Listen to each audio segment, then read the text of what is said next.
The man convicted of killing his daughter's ex-boyfriend and putting his body in a trunk of a car is set to learn his fate today. We'll have details from the courtroom. We would just see a large portion of what it is we have gone. Plus, a local wine business talks to KREM 2 about the impact of President Trump's proposed tariffs on European wine and spirits.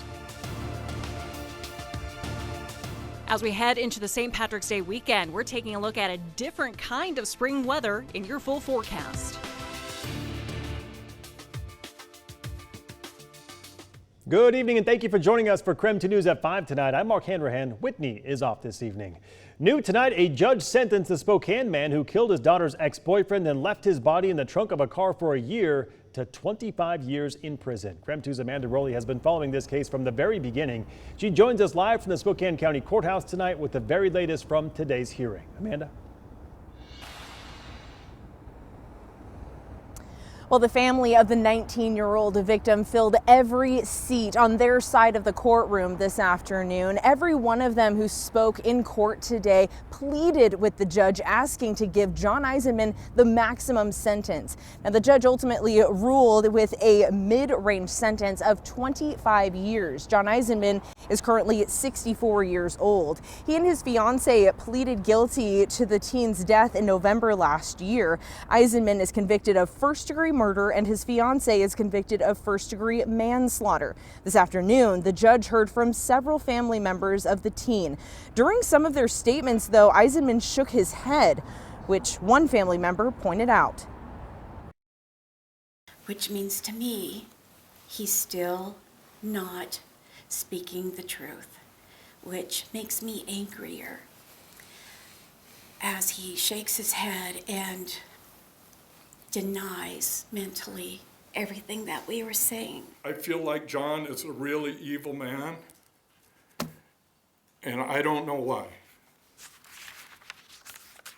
I don't know why. I don't know what came over him. I don't know why they made this plan to brutally murder my kid. Now, Eisenman himself also made a statement admitting to killing the teen. The teen's family told us off camera that they are at terms with Eisenman's sentence. Now, the defense attorney for John Eisenman explained that during the first 3 years of his sentence, he will be in closed custody. And what that means is he will be under high security and very restrictive supervision.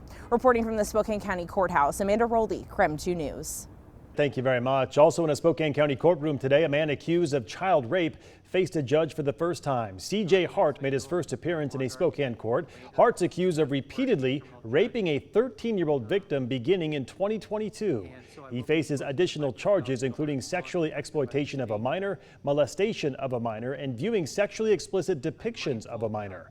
His bond was set at $500,000. He's expected back in court coming up on March 25th. Spokane Mayor Lisa Brown and City Council President Betsy Wilkerson want to use national opioid settlement money for behavioral health programs to expand hours for one treatment center and get more beds for another. That plan would use $350,000 to expand hours at the Spokane Regional Health District Clinic and $500,000 of an investment to add a dozen more beds at the Spokane Treatment and Recovery Services. To deal with some of our city's challenges, we need not just shelter beds or places for people to go, but we actually need treatment and case management. And so this is a step forward in investing in those treatment programs and options for folks. The plan would still need City Council approval, and a matching amount of money would need the approval of the Spokane Board of Supervisors.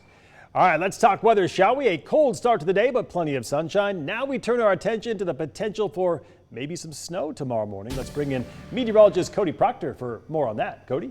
Well, Mark, yeah, we're looking as we head into our Saturday, that chance for some snow to return back into our region. It doesn't look like at this time it'll stick around. We'll see how that will actually shake out for us. But our temperatures throughout the day are still looking to be fairly warm for us as we head into tomorrow. But We'll talk about that in just a moment. Right now we're at 44 degrees over at the Spokane airport. Partly cloudy skies at this time. Winds are calm at the moment. Enjoy that right now because we've got some active weather moving into our region, including some breezy to gusty winds. Looking to be a bit cloudy right now in Wenatchee and in Moses Lake. Still seeing that sunshine at Sandpoint right now. Around our region for our winds, calm to light winds for us.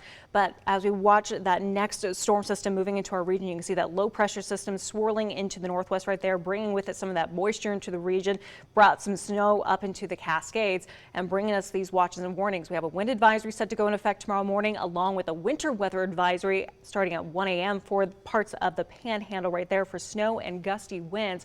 Right now, we're still seeing some wet weather throughout parts of our region. Next 12 hours could be seeing that chance for some snow and rain mixed in. Our 3-day forecast shows that we've got that chance for some snow and rain tomorrow morning. It's an active weekend. We're keeping track of it for you. All right, sounds good, Cody. Thank you very much. A Spokane woman is leading a mission to the International Space Station. 3, 2, 1. Ignition and liftoff.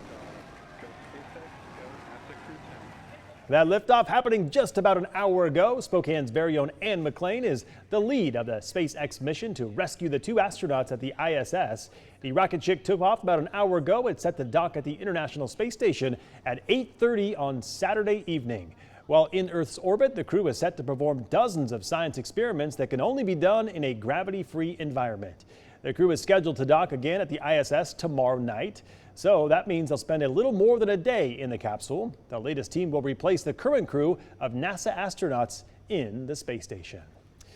In other news tonight, the battle of the bubbly is brewing between President Donald Trump and the European Union. Trump's threat of a 200% tariff on European alcohol is sending alarm bells through the wine and spirits industry right here locally.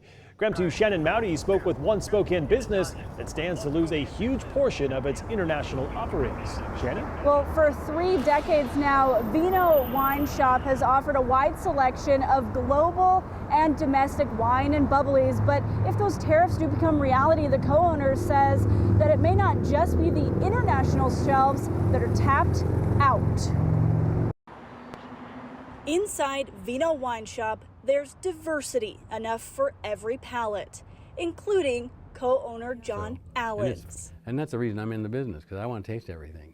But a 200% tax on European alcohol, that's left him with the taste of sour grapes. I think I rolled my eyes. It's like hard to believe that that would even be thought of as any kind of a good idea. President Donald Trump has threatened a massive tariff on European wine, spirits, and champagne if the EU goes forward with a tariff on American whiskey.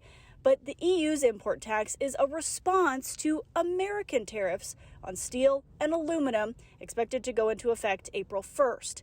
Allen says the alcohol tax would be a big hit. Is like, this has to be at least a quarter or a third of our business. That could price out many customers looking to try Italian or French luxury. As a consumer, you're buying a wine off the shelf, and it's now $45, used to be $15. He says Vino would have to mark up prices if they didn't just cut those offerings entirely. And he says while it may seem like this would drive down competition and boost American wineries, that may not be the case.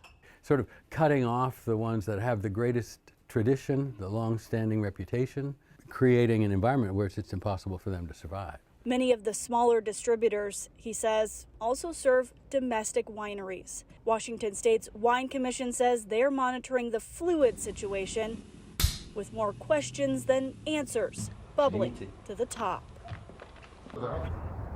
Now, Allen guesses that it will be the smaller, more vulnerable distributors, which again, sometimes do get those American wines into the hands of customers and restaurants. That'll be the ones to close if this tariff goes into effect. Shannon Mowdy, KREM 2 News. President Trump delivers a rare address at the Department of Justice. I'm Erica Brown in Washington with more on the president's visit and the push on Capitol Hill to avert a partial government shutdown.